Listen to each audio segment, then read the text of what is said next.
Hello there, everybody. This is me, Ben Calder, for the BTPA, the Bowen Therapy Professional Association, along with another one of our fabulous podcasts.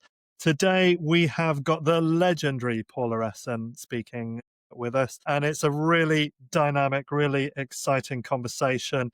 We're not only discussing her role at the Celebrating Bowen Therapy Conference in Zagreb on the 23rd, 24th of May next year, where she's going to be talking about the neuromyofascial modulation of ACL injury and prevention. She's also going to be doing a workshop on that on the 22nd on advanced knee injury care as well.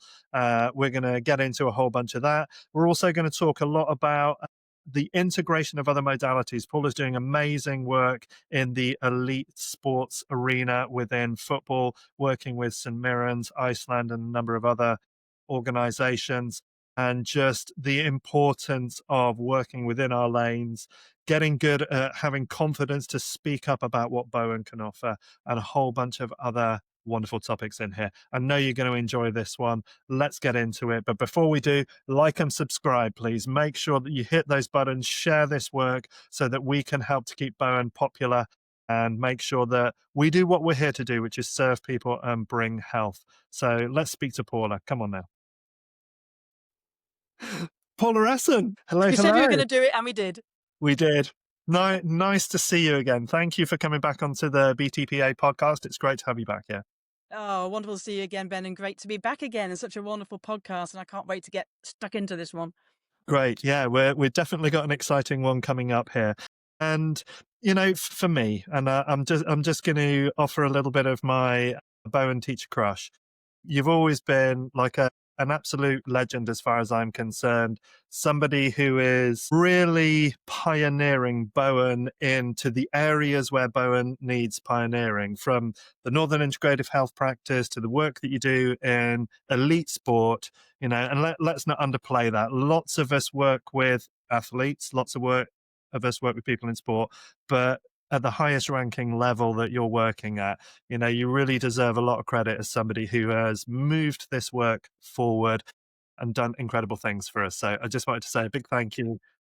Huge gratitude and deeply humbled, and that's a state of mind that we stay in all the time, Ben, in situations like this, because you have to sort of step with grace in professional sport because everything is so much more heightened. And the demand is so much higher that I learned off my very close to my heart, a guy called Bill Bezic, who you may have heard of, a top sports psychologist. He was my mentor from the age of 16, and he taught me grace, within this, in terms of, how do I work whilst being at rest? And it's like, so he always seemed to glide through football clubs and basketball teams at the top level. And I just followed his footsteps in terms of you can just glide through it. We can actually pick up on stuff and see things and help in ways that maybe other people don't see at that point. Yeah. Yeah, I love that. And it also, to me, speaks about one of the core aspects of integral theory, one of my kind of big areas, in that everything is whole and complete within itself. It's a whole on, but it's part of a greater whole. So everything is nested within everything else. And I think if we recognize that what we offer is partial, complete, but still part of a greater whole, and then we're good at doing the things that we're good at, and we can work in the ways that we can work, but that doesn't make us the everything. It just gives us a very useful position where we can do a lot of great work. Well, that's just the meeting I've just come out of. It's about how you stay in your lane, isn't it? It's like, and get exceptional in your lane, and then you can become the go-to for whatever that spectrum and scope is. And we don't need to bleed across into other areas because there's somebody else there that has that skill set that then can then apply that. And that's the biggest thing I've learned over the last 15 years is how do I stay in my lane and get uber good at that piece, and also have, a reduced enough ego to say, I'm way out of my depth now. And in fact, you feel it viscerally the moment you're out of scope. And once you feel that, I'll say that to any therapist out there. It happened to me with a player this morning. I'm out of scope. I need to phone the doctor here. And as soon as we know we're in that position, we can then sort of take that on board, and use one of our, 7 or 8 hours that we teach so regularly in the Bowen Technique on referral and trust that process. I mean, I can go through a clinic day where I've referred 8 times. And some people might say, maybe you're not achieving so well in your clinic there, Paula, if you're referring everybody out. But actually, the contact they have then is wonderful because they go on to, get the right treatment. That gets fed back and the loop closes up. And as you say, that integrally becomes part of the whole. And the person feels much better supported and heard. Yeah. Yeah, I 100% agree with that. The outcome, and again, wonderful Gus, who we know and love, said it beautifully. He said, "Be loyal to your patient, not to your therapy." And Yes. us giving that person the best treatment that they can have, which includes recognizing when it's beyond the scope of what we think we can offer. We've assessed, we may have even done initial treatment, but we realize that what they need is beyond where we are. And it's then incumbent on us to make sure that they get the best support that they can, and if they get a better outcome and they get healthier, quicker, easier, because we've put them in the right place, we've done the best job that we could ever do. Absolutely. 100% on that one. 100%. Cool. Now, before we get into this, because I know you and I, like, for those of you listening, you won't know, but Paula and I already had a very exciting 15-minute conversation before we even hit the record button. So, and that tends to be, I think, how it is when you and I talk. But I just want to dial it back a tiny bit because there may be a few people who are listening. We're getting a lot of traction on these podcasts now. Can you just give us a little potted history about what you do and where you're at now? Because people can go back and they can watch our interview from kind of 18 months ago. But I'd love to, just have a potted history about what you're doing, who you are, what makes you the legend that is Paula Esson. Oh, the leisure, being slightly insane helps, but Sure. and out of the box helps also. It's just to sort of dial it right back. I realized very young, at like the age of 16, 18, in my early coaching career, that I was thinking in non-linear ways, and I was thinking in almost past 4D, even into 5D. And beyond. And that was confusing a lot of people back in 1988, as you can imagine. So, but I came across this fantastic guy, Bill, who was coaching the England basketball men's. And, to cut that short, he just came up to me and said, you've got something. And I can't tell you what that is, but I want to mentor you. And so that's where that journey started. I went on to be the women's England coach for basketball, not football. And I was always looking for things that were early adopter, different, changing the goalposts in every which way that we could, because to stay static, if you've already got to static, then that journey for that particular adoption that had been done for that particular technique or application or thought process or philosophy, had already reached its limit if it was in the mainstream. So I was always like picking up then on the early adopter stuff. And I quite like going toe to toe. I quite like sort of okay, let's unpack this. Let's sort of see. So what is the rationale behind why we're doing this? And if there's rationale, we should continue. Yeah. So that sort of went off into, we designed all the sports science programs for the National Diploma and HND and things like that. So that's when sports science came into education. So I worked for BTEC for a long time, which in England is the big qualifying body for these kind of courses, vocational. And then I had my son by emergency section. That changed the whole ball game because I didn't come back after that, really in terms of professional sport and not personally in playing, coaching, yes. And then I really wanted to know, because the things that were going on bodily and the things that I was experiencing physically and mentally and biologically, spiritually, were clear outside of what the mainstream medicine could give. And that's when I came across the Bowen Technique, and some random guy, Julian Wilson, came up to me in Hexham and said, in Northumberland, and said, "You look like you're in pain." And I'm like, "Here I am." And he said, "Jump on these 2 soft play cubes here and I'll sort that out." I went, "Sure you will, but all right." And he did that thing, and I thought that was interesting and carried on coaching the match. 2 days later, I was out of pain, and then that got my attention. And it was after 2 years of other stuff. Yeah, after that, everything is, as you know, I trained in Bowen. I then went on to teach for the European College. I was already a teacher, so that made sense. And then I really wanted to get into the integrative side. So we started popping up centres, as you do, big facilities, but not, and this was key. I've never been about the money, Ben. I've never been about sort of chasing enough to pay your bills and make sure you got lights over your head and food in your belly. But past that, and I can move about. Take those 3 things away, I might be a little bit upset. But, but as long as I can do those things, I'm really, really happy. So what I wanted to do was put sense in places of need. And I'm talking about economic and social need. And so I picked on places that Margaret Thatcher in England, that good prime minister we had back in the 80s here in the UK, demolished. And So it was everywhere around the coal industry. So we set up centres in Sacriston, places like that, and big centres, and they became super busy for changing the health of the local people. And the operational change on paper for opiate use, general drug use, people back into work, people back into lives, relationship stabilities, happiness, all those things altered dramatically. So then the Tyneside Badminton Centre was set up in the other west side of Newcastle, and there's other ones in various places as well. And that was always our mission statement and our philosophy, was to build it and they will come.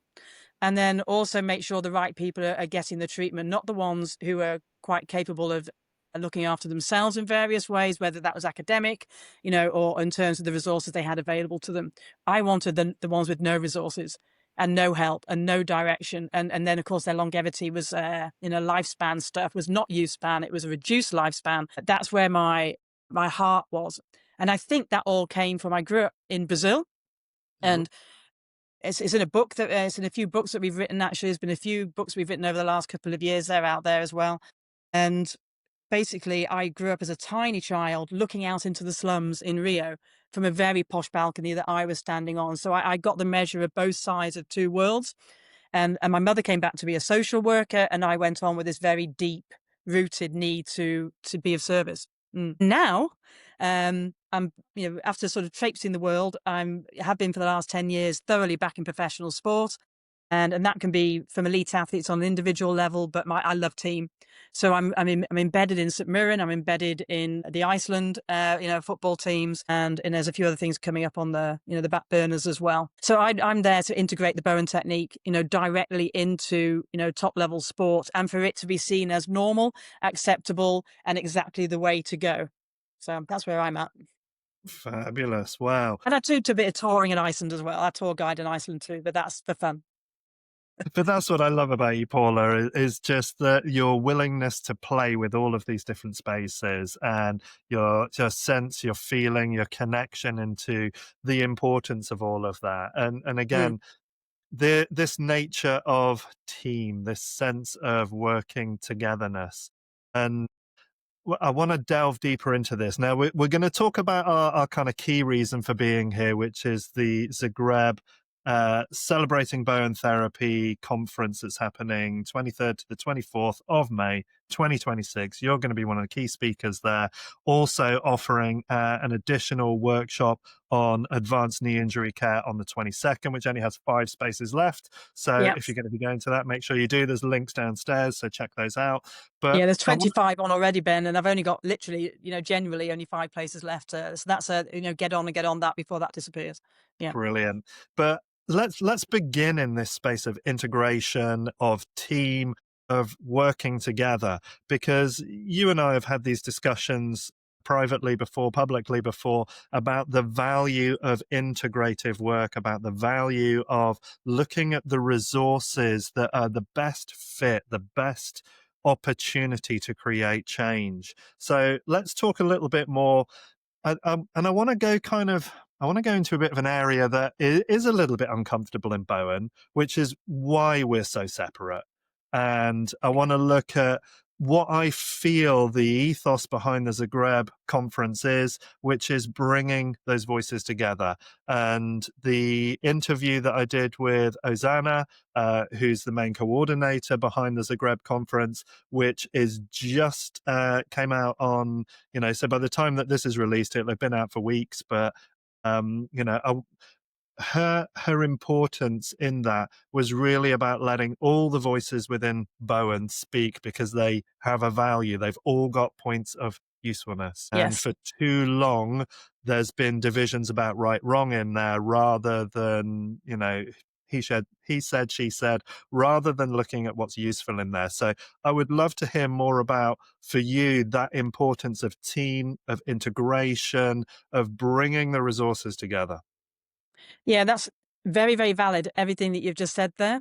So over the last 30 years, I've been involved, with the Bowen technique. Something that sort of like became very clear quite fast is that so many Bowen practitioners lacked the confidence to communicate with other professional bodies almost across the board. Like they would layer people into abilities, like, even so there was a chiropractor, an osteopath, or an acupuncturist, they would see them as somehow above them. So we had these sort of hierarchies that were going on, which of course we know in reality, don't exist. If in terms of true integration, we've got one human trying to help another human at whichever level we're trying to do it with the skill set and the scope we said that we have. So for me, the integration part was, having the confidence and the lack of fear, to communicate effectively with all of these parties. And for that, then I'm also talking about medicine. I'm talking about GPs. I'm talking about orthopedic consultants. And people say, well, I couldn't possibly do that because I'm not qualified to do that. And the reality is, the moment, we did a lot of work with this with Dr. David Laird, if you remember, from the pain management side, and who stepped forwards, as a top level pain consultant to say, listen, this is how you can communicate. So it's the ability to sort of take a client's information and then go, how do I put this into a letter? Which red flags, orange flags, yellow flags do I have with this person, which is an easy course, 1-day course to do, and then put that in a constructive format, which you can do with ChatGPT easily now, and then just recheck it for verification and corrective, make sure it's correct. And then you whiz that to the GP.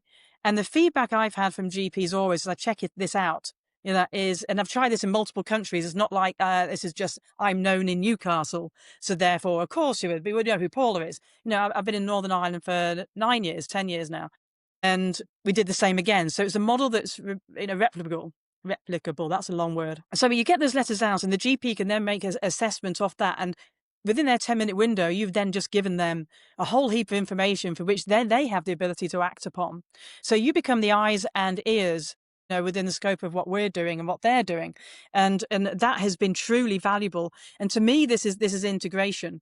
I'll pick up the phone to the chiropractor and say, right, I've got this. I think they need an atlas adjustment on this. Or I think, they just need that little bit extra, or whatever it is I've got down in my list of things. And we have a conversation. And this is sometimes also something that deeply frustrated me over the years, were the power positions that were sort of going, or even within the Bowen Technique, as we know. Always fascinated me when you got into power positioning. But for me, it was around, how do we actually just come around the table and then sit and discuss that client in an effective manner? One that's then that takes that person further forward or opens a few more doors. So to give you a perfect example of this, quite an extreme one, but I think it will help in terms of understanding. I gave a pain management talk to a group of people about a year ago, and the lady was sitting there clearly with an arm. I'm looking at her going, do you know you've got a broken arm? Because sometimes people don't. It's so she's sitting there with a broken, humerus, and she goes, "Oh yeah, I know I've got a broken arm, right? And how long have you had this for? Oh, 2 years, 2 years, right?" And it turned out that she was on a waiting list for 7 years for them to reset this bone in Northern Ireland. Gee. Yeah. So I did that kind of response internally because we don't let it show here. Yeah. So I sort of went, yeah. And then thought, how do I deal with this? So rather than me thinking, just getting into a discussion of, oh, that's appalling, that's disgraceful, and all those conversations that we have, I was like, right, how am I going to change this? How am I going to move this client forward? Or this lovely lady, she wasn't my client.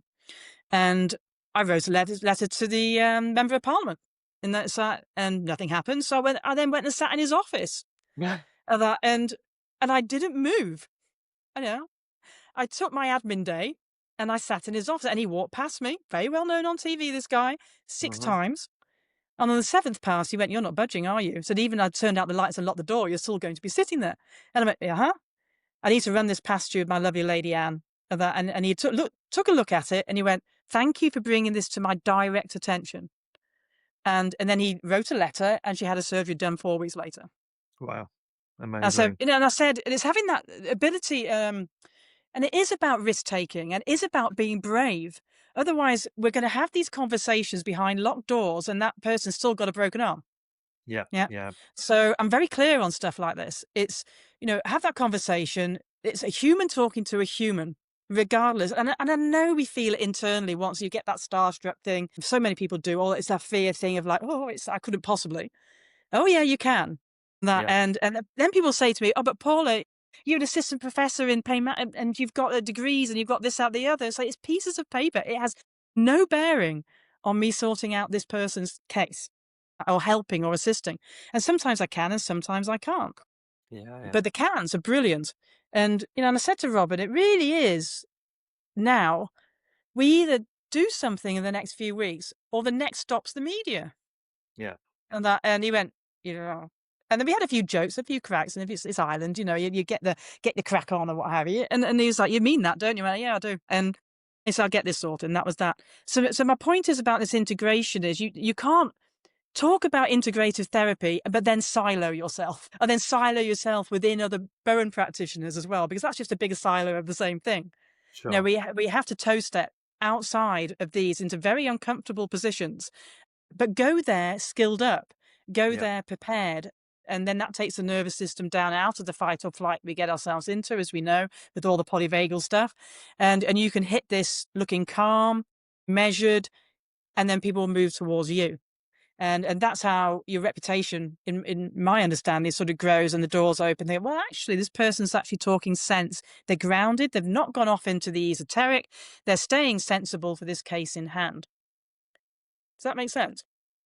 Yeah, absolutely. And Yeah. I love it because you've got a bit of a habit of just sitting in waiting rooms for offices for people, haven't you? Until you get some attention and some time. I just take I my think office there. yeah, but it's an important thing to do because, as you say, we run the risk of siloing ourselves, and a lot of that is that it's the voice inside our heads already that's telling us that we're going to fail before we've even tried. And it's one of my favorite old qigong statements is that the master has failed more times than the beginner has even tried.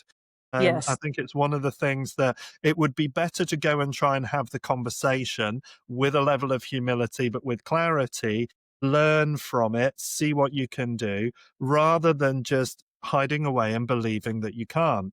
I mean, I'm still shocked at times by Bowen practitioners who tell me that they struggle to get their business going and that they don't Mm. get clients and they don't understand why they should have like a BTPA membership or they don't understand why they should do XYZ. And then they say to me, "Well, how's your business going?" I said, "It's great. It's fully booked. You can't get in with me for love nor money, and I'm not the cheapest Bowen practitioner in the area." So, and that's got nothing to do with the fact that I'm more skilled at the practice than you. It's just about the fact that I'm willing to have conversations. I'm willing to look outside of the standard box. And I'm not going to sit inside in my own fear and tell myself I can't do this. And you and I think, are very aligned in this, in Yeah. the fact that it's about service. We're here to serve people.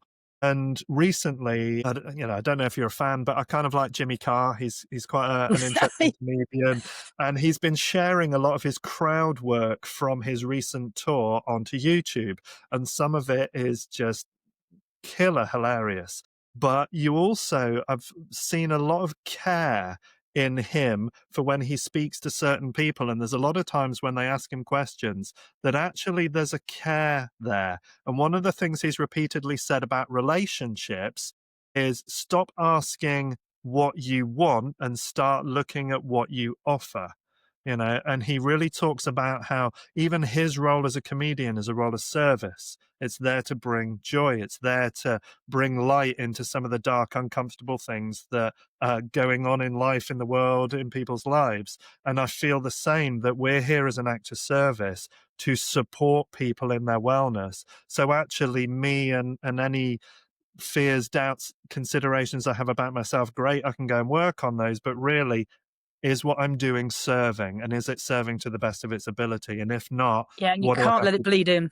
Yeah. It's how and it's how we compartmentalize that piece, isn't it? It's that we all have those issues. We all, I mean, the shadow work as well and stuff like that. We it's all there, but it's how do we just move that across there between the hours that we're in clinic, so we could be uber awake, when handling a client and be that stability for that person while we sift through the options about how we move forward and with clarity, like you say. And as you say too, is there isn't an X factor to this piece. It is down to the action and the one step forward. We do when we go out to the what is the solution to my problem here? How am I actually going to sort of get the right answer for this client totally? And then that just snowballs into they tell 5 million other people. And that old adage that we came off through all the years, the person that says, you haven't helped me at all, but I thought you were fantastic, so I've told 10 other people. And that's such a confusing statement, but it's so true. Yeah, They yeah. sent me for the MRI. They read the MRI. 'Cause you can do these 1-day courses, 2-day courses that help you in clinic. They don't have to be deeply medical or anything like that.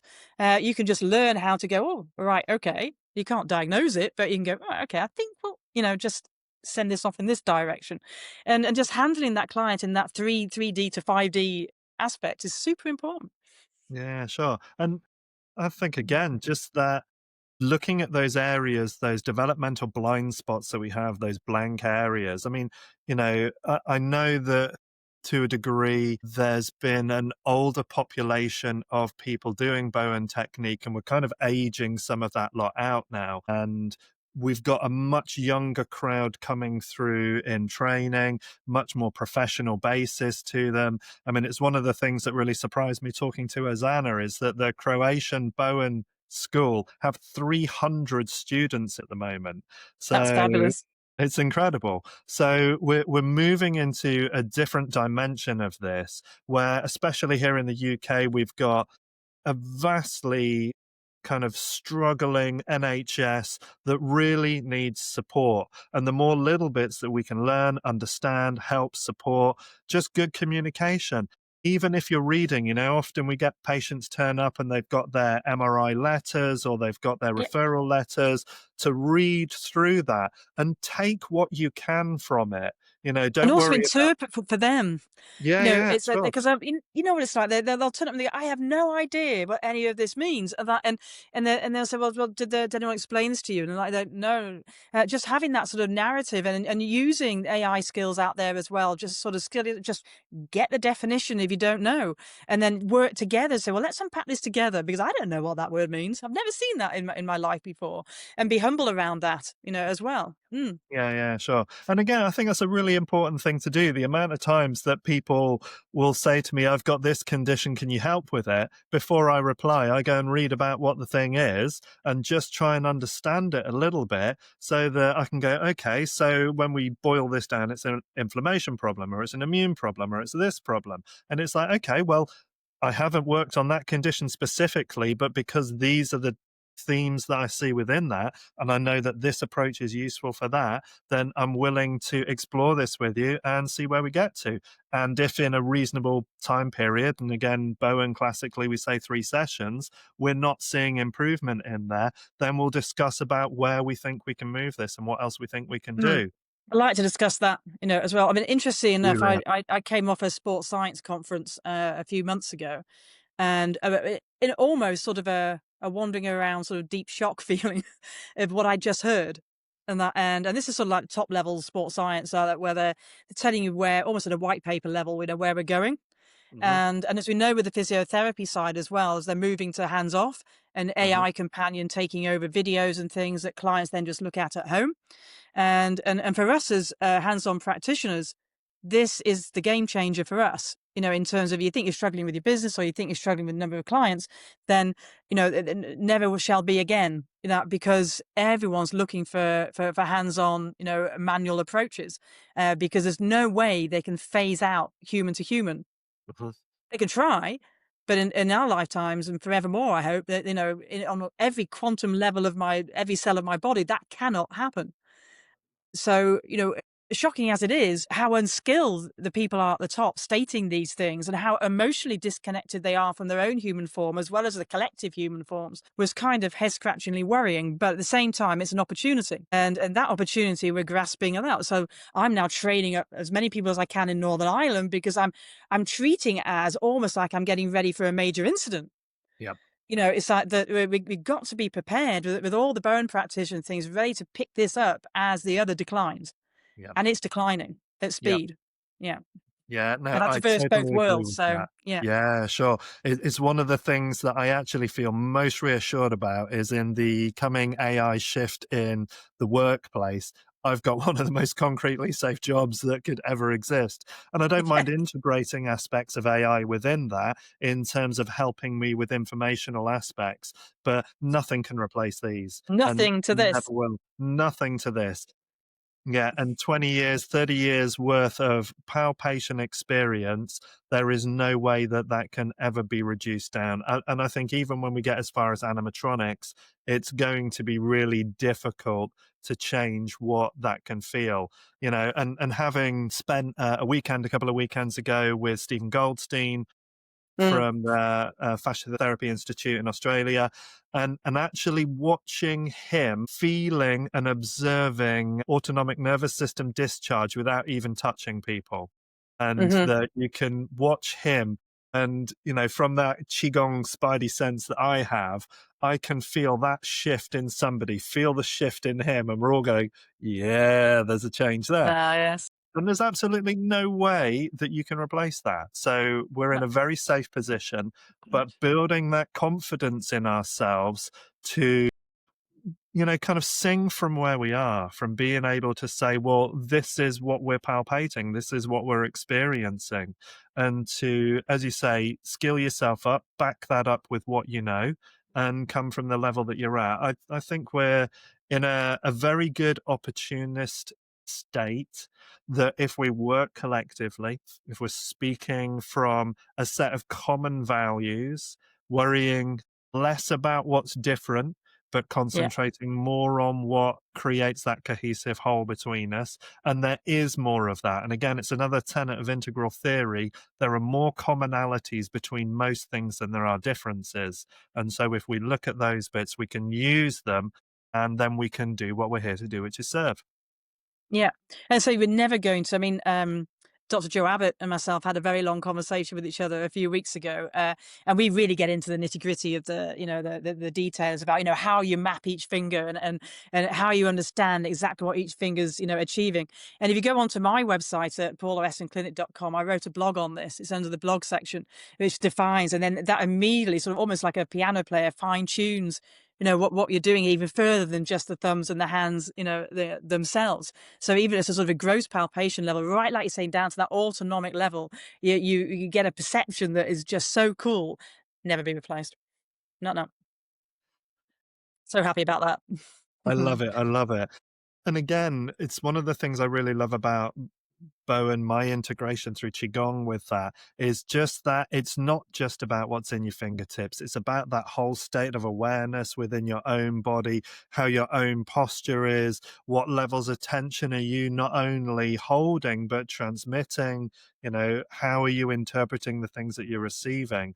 And it speaks a lot to my brother's work in Qigong, where he's developing the biggest sea of awareness work about inclusive consciousness, just Mm, allowing everything in, resting in the open essence of the field that we're in at the moment, where we are with that person. And it's all of these aspects of mind, body, energy, relationship, environment, the combination of all those factors, and how they allow us to be where we are, but create change because we've got what we class as a cosmic address, a place to begin from and to move away from. And yeah. I love it. I love it. And this being at rest thing is coming even more and more key. Sort of being at rest in your own body through every aspect of your life wherever possible. And that's not to say that that's possible. And by God, I can think of some blinding things through the year where we've definitely not been at rest. And sort of acknowledging that we are all human still, and we're still going to have sort of like various responses to various situations.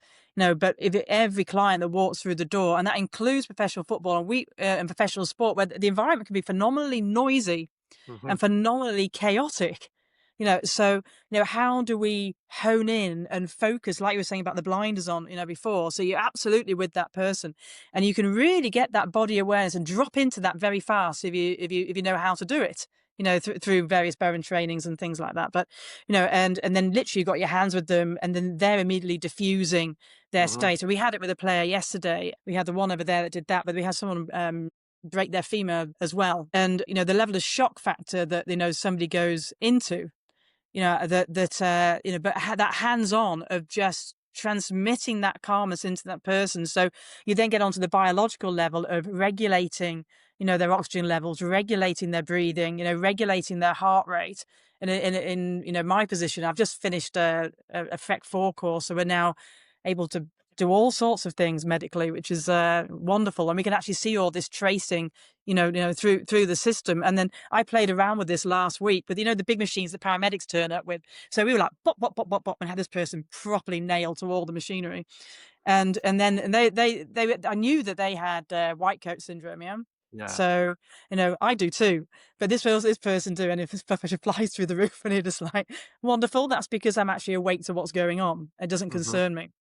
And then this lady went off into full, and she was wonderful at that. We put all this on, but then we used, just the hands-on. I said, just let Hmm. me try this, and then for the hands-on, just give me 30 seconds of hands-on here, and we brought her stats down by 35%. Wow. And that was in a controlled environment, i.e., Yeah. training. But then the same thing's occurring where we've got somebody who's got an injury going on, as well. Yeah. So before, obviously do all your assessments as well, but it's like it's all going on at the same time. It's all sort of paralleling. But I can bring them down. I'm taking somebody into a much safer place already. And then you take the next level of that in your normal clinics, which is most people are struggling with this, as we know. It's why, Stephen's work is so, so important. And Hmm. that, and we're regulating at that very base level. And even, Dr. Jose Panama as well with PDTR, we talk about different levels of hyper. So we've moved past just what we call basic, where you're also not, your nervous system is playing out of whack a little bit. That's manageable. But the moment it goes into hyper 1, hyper 2, hyper 3, hyper 4, hyper 5, then you've got an all system blowout. And then our job is to go, okay, 5, 4, 3, 2, 1, back to basic. And the Yeah. Bowen technique gets you from hyper 4 to basic in one treatment. Wow. Amazing. I love that. I love And we that. and we measured this as well last week on all the machines, and I was just in the happy valley with that. I'll tell you, that was just there we go, bang. There's the stats. That's a hyper 4. Boof into the back down to the level, and then it's a case of like now trying to find out what the stimulants are and the triggers. So once you found all those pieces out, you can then move that even further forward. So Beautiful. and so I hope that explains a little bit if people haven't thought, well, they will have thought about what they're doing with the work, but I think that takes it to I have now regulated their oxygen levels. I have now regulated their heart rate. I have regulated their breathing. And these are all the top, initial aspects that we're looking for. Yeah, yeah. And again, Peter Levine in his wonderful work on kind of trauma response speaks a lot about this in Waking the Sleeping Tiger. He talks about his car accident and the importance of the person that just came and sat with him while he was still on the floor, kept eye Yeah. contact, was speaking to him, there was gentle touch. And, again, I think one of the things that Russell Sturgis said that I really, really loved was that if your client could see what was going on inside your head, how would that be for them? So us being Yes. in the right That's very state nice. and working that way. The similar thing to your crowds in the stadiums when you're working as well. When I'm doing the festival work, often it's Mhm. crazy around us, and I'll have 2 couches running at once there, and I'm working with people, and we get some amazing results in just 30-minute taster treatments within there. And somebody asked me once, how do you cope with all of these different energies coming in and out of the stand that you have? And I said, well, I'm not coping with different people coming in and out because everybody's stepping into me. So Yes. once they're inside that space, that's me. And then it's just down to me to regulate myself. Like a lot of people probably don't realize as they're watching this, but I'm working from a standing desk. So, and I've had this now for over a year. I haven't sat down in a year at my desk. I do it all from standing, and I just use a Qigong standing, which is all about active relaxation. So I really feel my feet and everything is just nice and balanced and harmonious inside. So it means I Beautiful. can do 6 hours or more at the desk, and it's not really a problem.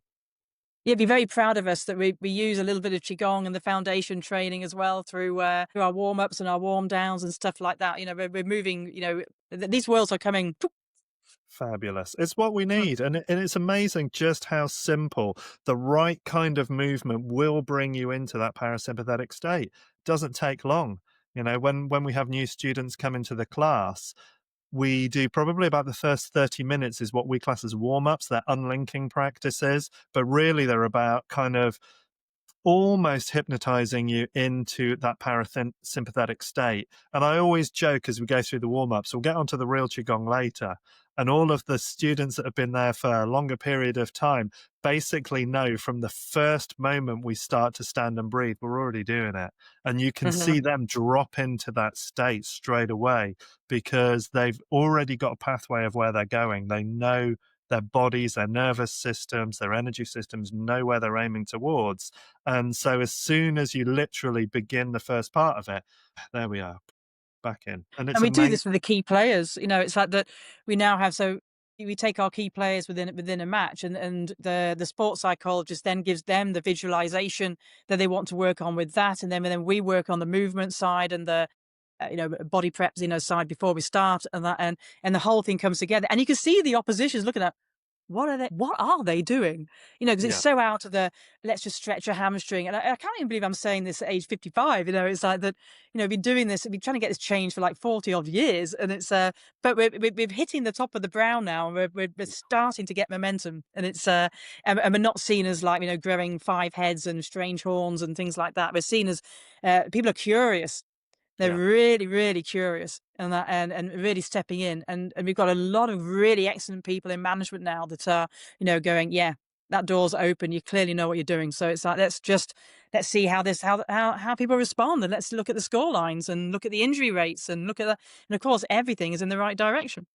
Yeah, and I think this is the thing that really helps is now there's an increasing amount of data that's easier to capture and easier to report. So we can demonstrate this, and we've demystified a lot of the language that surrounds it because we've got better ways of describing things that Mm. make it more accurate, make it more accessible to people coming from a conventional point of view. So we're able to kind of sell it in a way that doesn't sound like it's, stroking the horse's tail or whatever other language that just makes no sense until you're interested in that spiritual philosophy. In any Yeah. other place it doesn't have relevance, but we can use it differently now because it still does what it does. The technology is still effective regardless of the language we use for it, but it's Yeah. easier now to demonstrate its value. And this is important as well about how, again, we're talking about getting out of our silos to bring that sort of background. This is super important. It's like, if I go to a community clinic here in Paisley, you know, you take your average 60-year-old guy, who works in the parcel factory, and we come at them with that kind of narrative. It's just like, it's a no. It's like how the level of simplicity, that we get this down to, and then reflecting that language back into their world, and still getting to do the same movements. And that's something I absolutely adore doing. Is that the moment they connect with your narrative and they're there, but we can't necessarily talk about, spirituality or go on to all those things. Although actually, this is something really noticeable that's happening here at St Mirren. Everyone started talking about spirit and soul, and then we're like, "What's happening?" And it's like, and it's just, I'm just sitting back and going, "Yeah, I'm loving this. I'm just gonna just let this just filter in." Yeah, sure. And again, it's a useful part that the kind of secular, kind of traditional, rational mind think that's been going on for the last 50 years or so has created this consumerist emptiness in so many people. And they don't realize that all of the things that they're hunting for in their phone, in their shopping, and everywhere else is already here. You've already So got there, it. Soon it's as you right. accept that, breathe with it, rest into it. Nothing to do, Yeah, man. It's all sorted. game changer, all sorted. Well, I know you and I can go into some fun places. I want to drive back towards Zagreb as well. Again, anybody that's been listening to the podcast, you know that we've got multiple episodes that we're now going to be discussing this over the period of time before the conference happens in May next year. But let's just have a little bit of a conversation. Two things. First of all, why this? Why you've chosen to come and speak as part of the team of all of these different speakers on Bowen Technique. We've got them from all sorts of schools, from all sorts of backgrounds and perspectives. Mm. Even the legendary Romney Smeaton's going to be there, which is an amazing crowd pull in the first place. And I know that the workshop with him and Graham Pennington was well sold out ages ago. but you Excellent. can still come and listen to him speak. So why you've chosen to kind of come into this, and also let's talk a little bit about what it is you're going to do your actual keynote speech on, and also the workshop that you're going to do as well on knee recovery and how we can use Bowen for that. Yeah, I mean, the presentation itself is that I want to fuse the Bowen world together with the science, basically. And sometimes I found that within the Bowen world as well. The moment start saying anything sciencey, people sort of go, "Oh, well, no, what we have to do is this, and we'll be fine." And so it's important to me that I keep plugging in this direction for balance. Hmm. For me, it's really important. So this whole talk is going to be specifically around knee injuries, and specifically anterior cruciate ligament injuries within female sport, and then that can be interpreted across into various other environments. But what we've got going on in football, men and women, but specifically in women for this, is a huge instance in ACL injury. So what I want to look at is the tensegrity around this, yes, but also still some of the biomechanics. I'm not going to throw biomechanics clear out, at my bath here, because I think that's one of the problems, that a new thing comes along and then old stuff just really just disappears. But there's still bits and pieces we can pull from that in terms of how we assess, manage, recognize, change, prevent, and all these other things. So I'm specifically going into women, ACL ligament damage, what the mechanism of that damage actually is. I think we don't dive deep enough in with Bowen often as to what is the mechanism of injury, what was the why, and how do I stop that happening for that person? Because even if that happened in the workplace, that injury, it is a life-changing injury. There's no escaping from that. It's a career-wrecking injury in football. We've just got someone back yesterday. I'm so pleased, after 2.5 years out. So now we've got a mental health game, with that one, in terms of it's not a physical problem anymore. So I want to unpack our understanding of the knees, what it's all connected to, and the kinetic chain mechanism of injury for the ACL, because often that can happen incredibly peripherally to the knee itself. So there's going to be a lot of me taking videos and things from my end here in football and showing that mechanism. And actually tonight we're doing an entire whole sports science, movement analysis, force plates, all the rest of it with the senior team here, and to pick up on prevention. So it's all of this that I want to look at with the keynote, because it is fascinating for any human body with an ACL, which is most of us, bar a few anomalies, that how do we actually stop ourselves from having that injury? And then the workshop attached to that is, what are we looking at in terms of recognizing it, where there's a problem? What are we looking at in terms of the physicality, biology, biomechanics in a lot more detail? And what are we going to do to strengthen that, prevent it, exercises around that from a very sports science aspect? So it's within that box and that zone. And as we know, there are thousands of sports scientists working out there, and we're back into how do we get out of the silo and how do we mold these environments together? It's not us against, we are not better than, or you're better than us or anything. It's just how do I mold this? So you might just be in clinic and go, oh, I remember just seeing that thing about that mechanism with ACL. Let me just check that out. Okay, now maybe looking at pelvic work, hamstring work. What am I going to do? Nordic training, etc. Whatever it is I'm going to do to correct that and strengthen that aspect.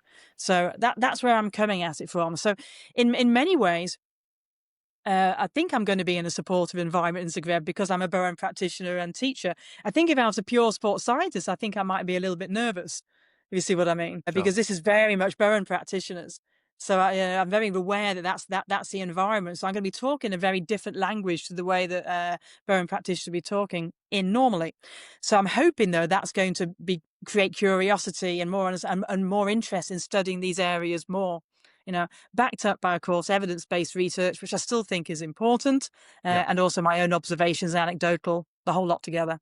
Yeah. Although I think you'll be better received than you maybe consider as well, because there's such a big interlink between physio and Bowen over in Croatia as well. So, Yes, you'll also have people that are looking at it more on some of those specific scientific levels that we're not necessarily used to in Bowen Technique. But I'm curious within that's that as well. healthy.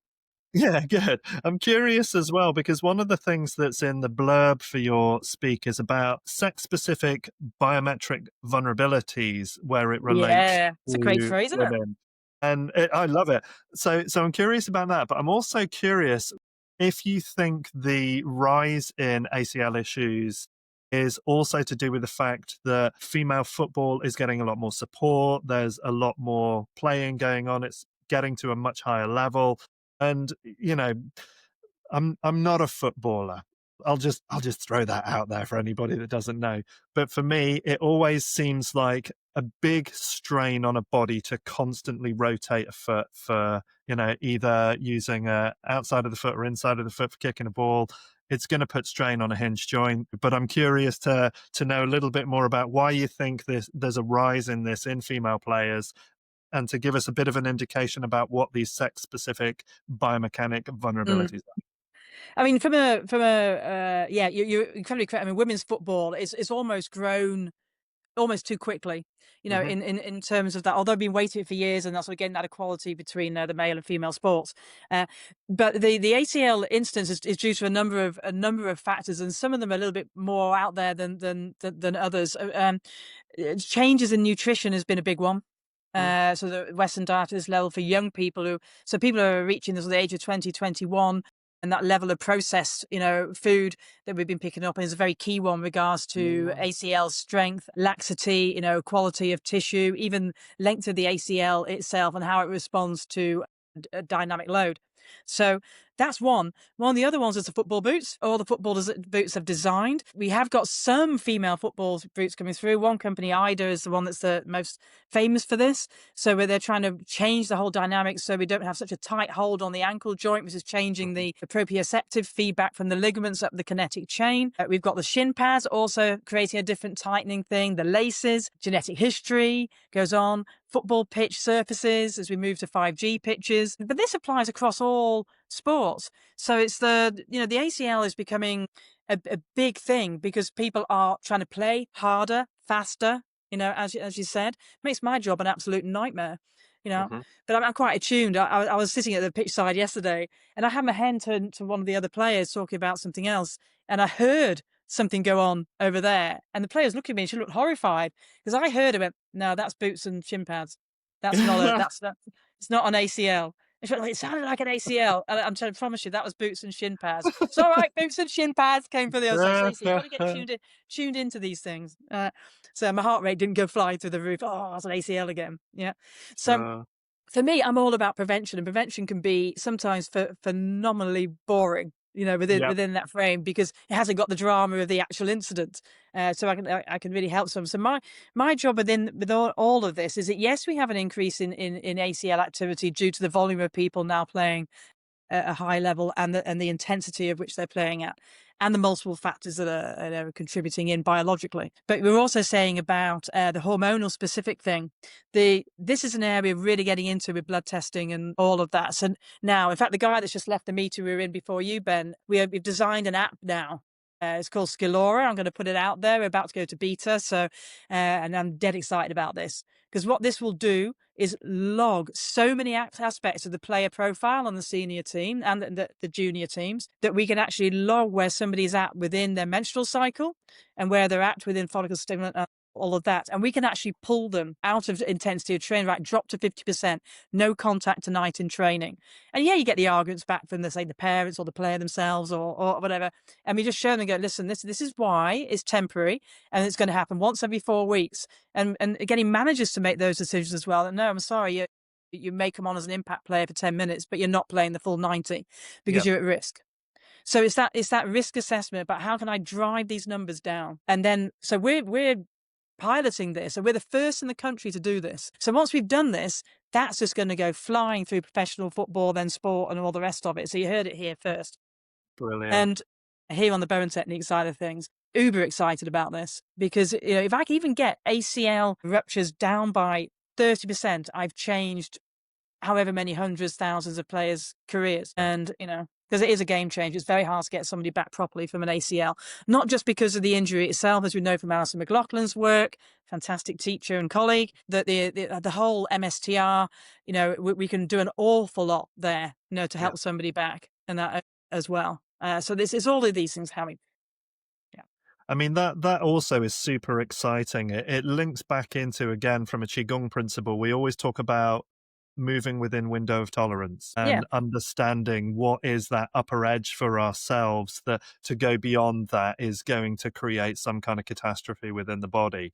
And so Yeah. many people are disembodied, not really being able to truly feel. We know the enteric nervous system is so quiet that to actually be able to tap into some of that feedback is near on impossible unless you've got an incredibly well attuned biofeedback training within yourself. So to be able to have something that's data driven that says, look, we know that if we just taper you off here, if we reduce that here, if we don't do this here, then actually your playability is so much greater in the long run because In the of long less run. Yeah. injury.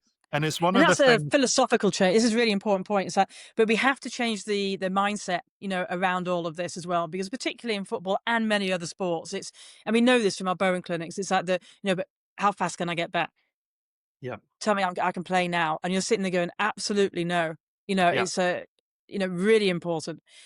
So we're always battling that, that side for the people wanting the short, term game. And we keep on saying to people, this is not a sprint. This is, it came up in the meeting today. We're not on a sprint. We are on a marathon for someone's whole yeah, career. And we have to be that grounding and that really strong bolster for that person to say, this is my reasoning. This is my understanding. And just ease off tonight, ease off this week, and then I promise you we'll have you back, yeah. and on full cylinders. And I actually had a player come up to me in Iceland the last time I was there and said, I don't want to play tonight. Can you mind if I coach instead and stuff? Because I just know I'm on the edges of something. And his name's Andre, he's a brilliant footballer, I'm on the edges of something. It's just a little bit tweaky, a little bit this. And I know I'm pushing the edges of my force load. So his interpreting this biofeedback into every player is what we need. As long as we Yeah. don't end up with no players at the start of the match, we'll be all right.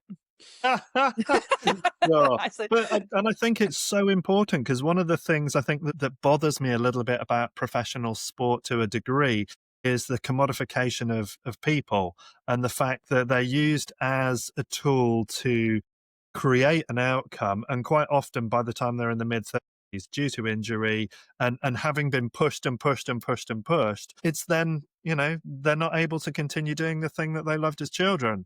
And if there's better management because there's better understanding through that process, then the likelihood of having better players who are healthier and have greater longevity increases. And like you say, if you can reduce the injuries, the knock-on effects elsewhere in healthcare, in kind of psychological state, there's so many gains that can be had from that aren't just about running people into the ground and when they're no use anymore just putting them aside. well, I mean, it's almost, you've got to treat it almost the same as military services coming back into civilian life. At the top level, we have a duty of care, in our jobs, throughout that whole process. And that's more so on the men's side of things because their whole job is all week. They are a professional footballer. The women have a bigger challenge on the majority, apart from the national teams and the big club teams who are paid, that the majority of female footballers, of course, as we know, running alongside families, running alongside jobs, running alongside, and if they damage their ACL, that now impacts in every aspect of their life in a negative fashion.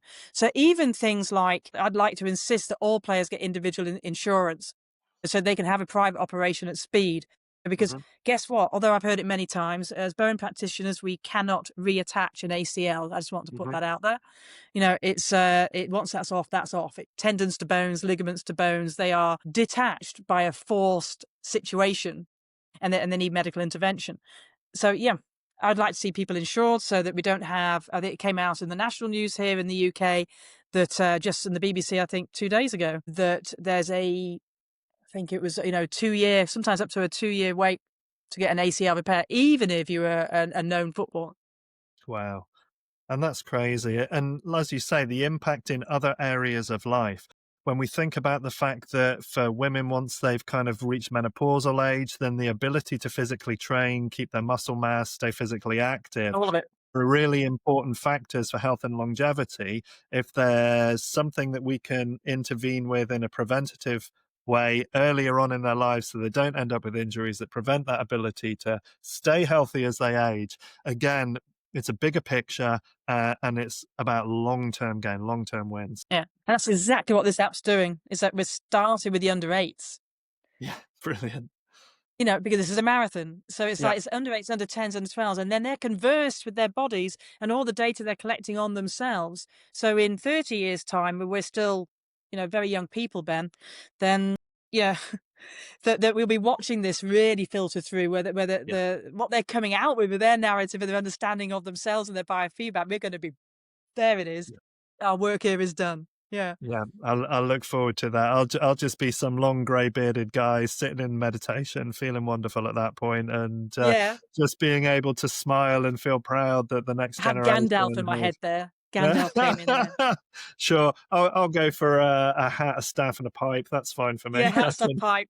Loving it. Bit of Dumbledoriness. Brilliant. Best way to Yeah. go. Fabulous.